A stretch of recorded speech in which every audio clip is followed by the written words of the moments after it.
వేల కోట్ల రూపాయలు ఎటువంటి వివక్ష లేకుండా, ఎటువంటి లంచాలు లేకుండా, ఏ నెలలో ఏమిస్తామో అని ముందే చెప్పి క్యాలెండర్ ప్రకటించి ఆ నెలలో అది తప్పకుండా ప్రతి సంవత్సరం తూచా తప్పకుండా ప్రతి సంవత్సరం అది జరిగేట్టుగా చేస్తూ ఏకంగా 2,70,000 కోట్ల రూపాయల వివిధ పథకాల ద్వారా మాట తప్పకుండా జరగడం కూడా గతంలో ఎప్పుడూ కూడా చూడలేదు, జరగలేదు. ఇవన్నీ కూడా నేను ఏదైతే చెప్తా ఉన్నానో ఇవన్నీ ఎప్పుడూ చూడని మార్పులు, గతంలో ఎప్పుడూ జరగని సంస్కరణలు.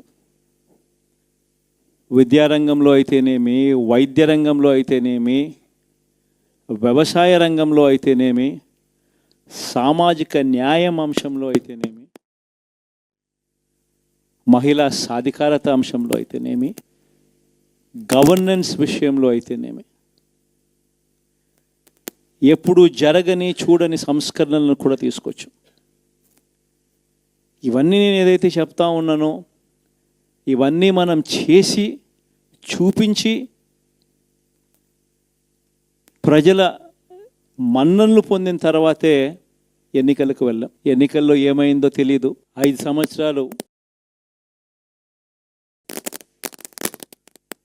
కళ్ళు మూసుకుంటే చాలా అయిపోయింది. 5 సంవత్సరాలు. మళ్ళీ 2024 నుంచి 2029 కూడా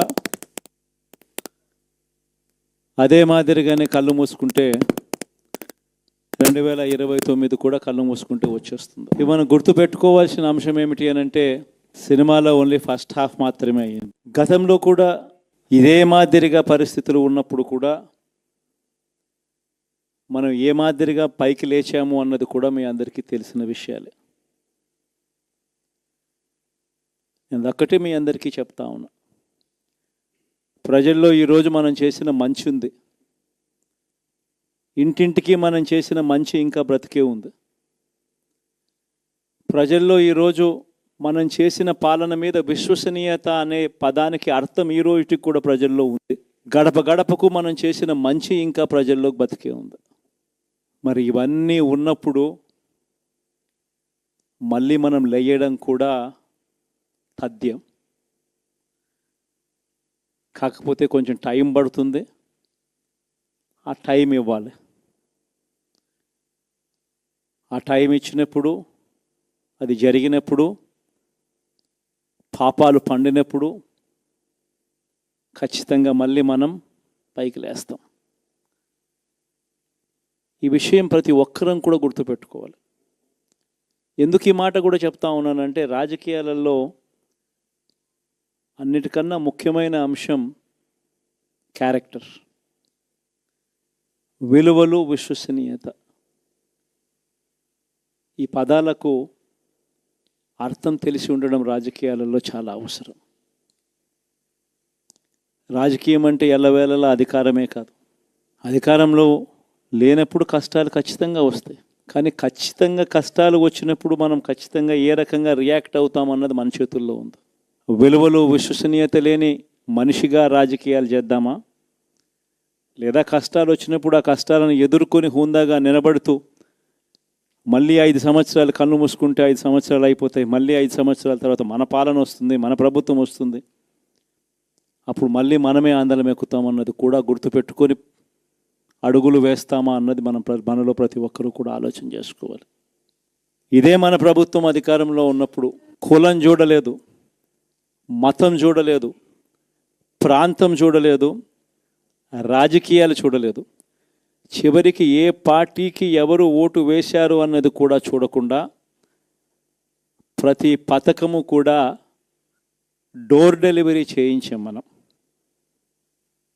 అర్హత మాత్రమే ప్రామాణికంగా తీసుకొని ప్రతి పథకము, ప్రతి మంచి కూడా ప్రతి ఇంటికి డోర్ డెలివరీ చేయించాం. అలా ప్రతి మంచి, ప్రతి పథకము డోర్ డెలివరీ చేసిన ప్రభుత్వం మనదైతే, పాలన మందైతే, ఈరోజు కేవలం వాళ్ళ పార్టీకి ఓటు వేయలేదు అని మాత్రమే ఓటుకు వేయకపోవడమే పాపం అన్నట్టుగా ఈరోజు రావణ కాష్టం చేసి సృష్టిస్తూ ఉన్నారు, విధ్వంసం చేస్తూ ఉన్నారు, ఆస్తులు నష్టం చేస్తున్నారు, కొడతా ఉన్నారు, అవమానిస్తూ ఉన్నారు. ఇవన్నీ శిశుపాలుని పాపాల్లో భాగాలుగా ఇవన్నీ అప్పుడే పాపాలు మొదలయ్యాయి. ఒకవైపున మనమేమో మనకు ఓటు వేయకపోయినా కానీ ఏ రోజు కూడా డిస్క్రిమినేషన్ చూడలేదు. అటువంటి వాళ్లకు కూడా మనం డోర్ డెలివరీ చేసిన ప్రభుత్వం పాలన మందైతే ఈరోజు కేవలం ఓటు వేయలేదన్న ఒకే ఒక కారణంతో ఏకంగా కొడతా ఉన్న పాలన వీళ్ళది. ఈ పాపం ఊరికే పోదు. రెండవ పాపం చంద్రబాబుది కూడా అప్పుడే పండింది. బహుశా కేంద్రం ఈ రకమైన కేంద్రంలో ఈ రకమైన పరిస్థితులు బహుశా ఎప్పుడు ఉండిండవేమో. ఈ రకంగా కేంద్రంలో 240 ఎంపీలు మాత్రమే వచ్చిన పరిస్థితులు, రాష్ట్రంలో ఏకంగా వీళ్ళకు కూడా ఈ మాదిరిగా మంచి నెంబర్లు వచ్చిన పరిస్థితులు, ఎన్డీఏలో మళ్ళీ చక్రం తిప్పుతా ఉన్న పరిస్థితులు. ఇలాంటి పరిస్థితుల్లో కూడా ప్రత్యేక హోదాను అడక్కపోవడం చంద్రబాబు చేసిన మరో పాపానికి కూడా మరో నాంది. ఇలాంటి పరిస్థితుల్లో కూడా ప్రత్యేక హోదా మనం అడిగి తెచ్చుకోలేకపోతే రాష్ట్రంలో ఏ ఒక్క యువకుడు కూడా క్షమించడు చంద్రబాబు నాయుడు. మనం కొంచెం ఈ పాపాలు పండేదాకా మనం గట్టిగా దీన్ని నిలబడగలిగితే, ముందుకు తీసుకొని పోగలిగితే ఈ పోరాటాన్ని ఆటోమేటిక్గా శిశుపాలుని 100 పాపాలు ఫాస్ట్గా ఎరోడ్ అయిపోతాయి. అంటే ప్రతి ఒక్కరూ ఈ విషయాలన్నీ గుర్తుపెట్టుకోమని కొడతాం. ఎన్ని బహుశా నేను చెప్పేటివన్నీ కూడా మీ అందరికీ కూడా తెలియనేటివి కాదు. కేవలం నేను మీ అందరికీ గుర్తు మాత్రమే చేస్తా ఉన్నా. కష్టాలు రావడం అన్నది సర్వసహజం. కష్టాలు ఇలా మనం ఎదుర్కొని నిలబడడం అన్నది మన చేతుల్లో ఉన్న అంశం అన్నది మాత్రం ఖచ్చితంగా ప్రతి ఒక్కరూ గుర్తుపెట్టుకోమని మీ అందరితో కూడా కోరుతా ఉన్నాను.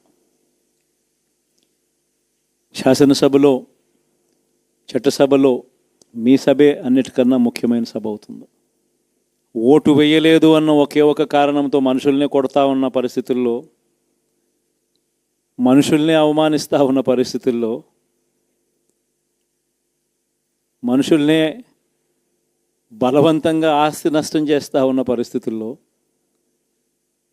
ఇక ప్రతిపక్షం ఉన్నది ఒకటే ఒక పార్టీ, ఆ పార్టీకి అవకాశం ఇవ్వాలా అన్న కనీస నైతిక విలువలు వాళ్ళు పాటిస్తారన్న నమ్మకం నాకైతే లేదు. కాబట్టి మీరు చేయాల్సిన పాత్ర గొప్పది, చాలా ఉంది అన్నది మాత్రం గుర్తుపెట్టుకోండి. రాబోయే రోజుల్లో యాక్టివిటీ లెవెల్స్ అనేది ఆటోమేటిక్లీ పెరుగుతాయి.